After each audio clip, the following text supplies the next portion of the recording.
There is a lot of time to fill up this PIQ. Therefore, try to make it whatever best you can within the constraints of your handwriting, but put efforts so that you can be read. And this forms the basics of input to the assessors. Right. So we will now first talk about the interview at the SSB. So this is one of the techniques in which a candidate goes through what assessment aware of. Frankly, you ask me, it is probably the simplest of the tests because it is one versus one. You are sitting alone, there is no competition, you are not trying to undercut anybody, nobody is undercutting you. Like in GD, you have these type of problems. In this thing, there is pressure of time while you are writing story. Here, there is no pressure, it is a free world, absolutely.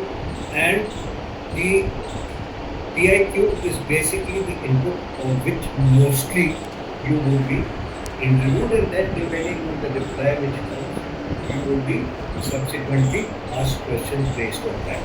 Now, to cover up a few of the things before the interview and during the interview before we start. Firstly, the dress up. Like I see you, you are appropriately dressed. You are wearing a light colored shirt and your tie is nicely snugged in to the top of the collar. Whenever you wear a tie, your tie should be the way you are wearing, and you should also make sure that your shirt has the top button intact and it should not be hanging. When you enter, you must enter confidently with a smile. I know it is easy to say, but there is always a certain amount of nervousness.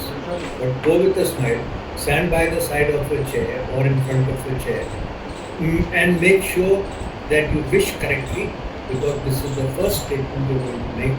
So if it is good morning, say. Some interviewing officers have a habit of shaking hands. If the interviewing officer extends his hand, walk up. But if you are giving a shake hand, don't keep your hand loose. Give a nice shake hand. If not, he will ask you to sit down, say thank you, and sit down. When you sit, you must always sit towards the back of your chair. Reason being that your back should be upright and straight. The chair will always have an armrest, so you can keep your arms on the chair, on your lap, on your wherever you feel comfortable. That's no problem. Once you have settled down, the important thing is to maintain eye contact. That is very important. You must keep looking into the eyes of the interviewing officer throughout the interview. Okay, so now the interview per se starts with something to make you comfortable.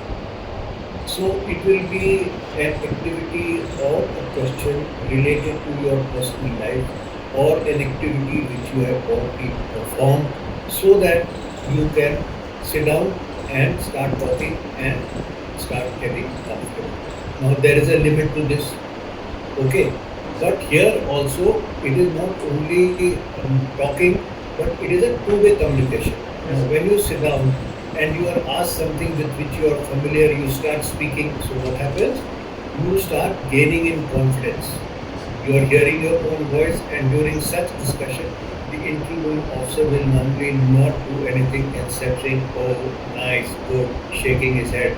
So he lets you get into a state of confidence. On the one side, you are getting into confidence. For the interviewing officer, it is a chance to assess what is your state of mind, how organized are you. So he will get an insight into your thinking process as well. Now, the aim is not only in the beginning but throughout the interview to give as much information but relevant to the question asked. Throughout the interview, you should keep giving as many details. Don't presume that he knows this or that. Now, like I said, interview is more concerned about mainly your thought process. Communication and other things are secondary. So the thoughts will come out in the form of words. Therefore, whatever you speak, I will take it that this is what you are thinking. If you speak the wrong word or the wrong sentence, I will not grant you, neither will I try to correct you. Therefore, let your thoughts flow. Should you have any problem whatsoever in your communication or conveying of your thoughts, get onto Hindi. Get out of it and come. Don't tell lies. If you don't know anything, acknowledge it. Say sorry, sir, I don't remember, or I'll update myself in a decent way. Put it across. The questions are going to be clubbed. Questions are asked together. So now there are two things. First thing is that you have to remember the questions. And second thing is answer as many questions as possible without being reminded. Avoid being reminded, especially in the beginning when the mind is fresh. Okay. So again, the questions will have or give detail, reason, and even if it doesn't have, stick to the first point I told you, that you must give as many details relevant to the question asked as possible. Okay.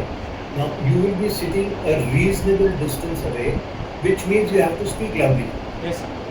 Otherwise, the last part of your communication will be swallowed up. Surely. And do not speak in a flat tone. Yes, sir. Wherever emphasis is to be given, raise and lower your tone accordingly. Yes, sir. Okay. These are some of